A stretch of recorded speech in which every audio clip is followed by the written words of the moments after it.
خیابون هرندی میخوام برم. خیابون هرندی. آره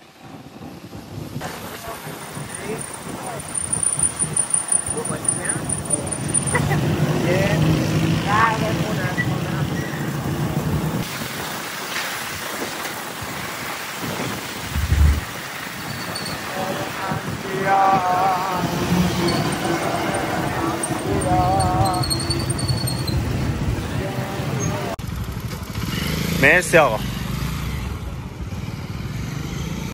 میدونی که سوار موتور شدم میدون محمدیه بود که یه خاطره یه بعد از 7-8 سال پیش دارم یه بار یه عکاسی خیابونی داشتم میکردم، رفتم تو یکی از این کوچه های فرعیه این میدون و یه گروهی از معتادان فهیم مملکتمون مورد حمله منو قرار دادن دیگه. همونو یه دوتا خیابون میدویدم فقط. آره قضیه مال 7-8 سال پیشه.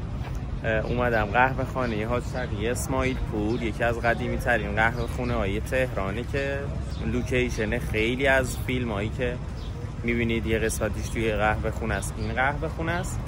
یه لوکیشن معروفی هست توی سریال پوست شیر که اونم توی همین قهوه خونه است. داخل هنوز نرفتم، بریم ببینیم چه خبره.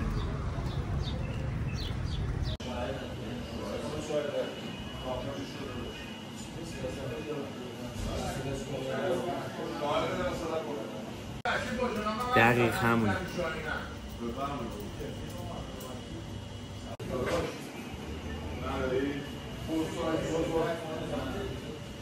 عدیمی آقا محمد علی آقا الان واسه شون میزنی باید بکنیشم خودمون کمک حالشون باشیم.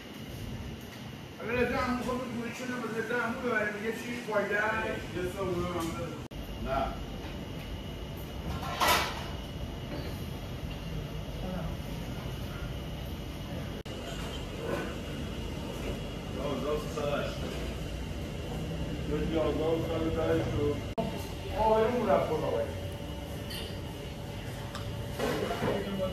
یه سیب انگور سیب انگور سیب انگور برای دو سیب خالی آقا یه شایان داری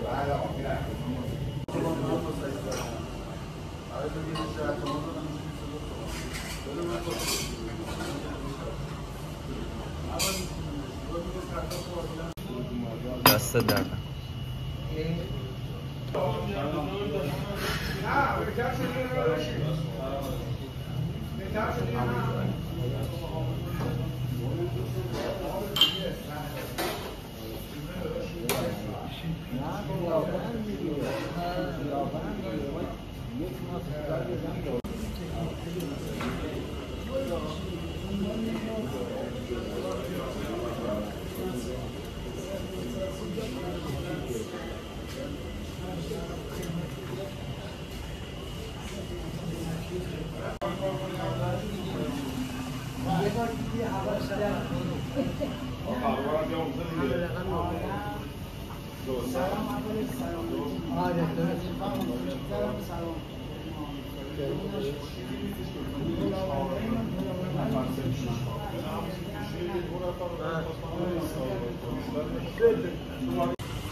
الان از صبح خونه هستم قدم تو دیوار خانسون رو الان چند کار باید واسه کنم دو ماه سیزن پیش سفر هستم و آنه شاهران رو بردیم در صاحب سر صاحب رو پیش سفر خوش کرد و شاهران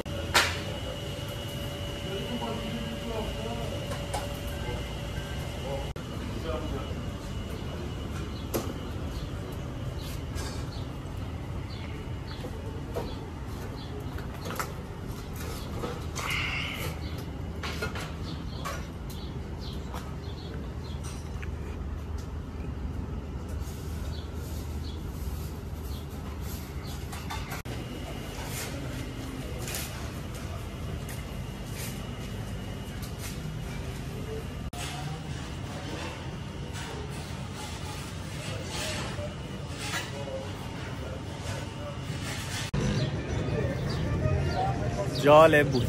حکمتش رو نمیدونم ولی در حال حاضر دیدن آدم های شکست خورده برام عجیبه و جذابه و جالبه.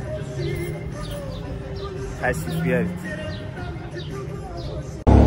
یه 5-6 تایی تو مسیرم میگفتن چی میخوایی؟ شیشه کراش. حالا فکر تو بداش الان پاسبان خوابم. آره ولی عجیب بود. یه دونم این پارچه ها این پارچه هم این از همه بدتر معتادا با هم سکس میکردن مثلا پاک به قرآن. بعد چراغ نداره تاریک. چه چیز عجیبی اینجا. حالا من دیوار کشیدم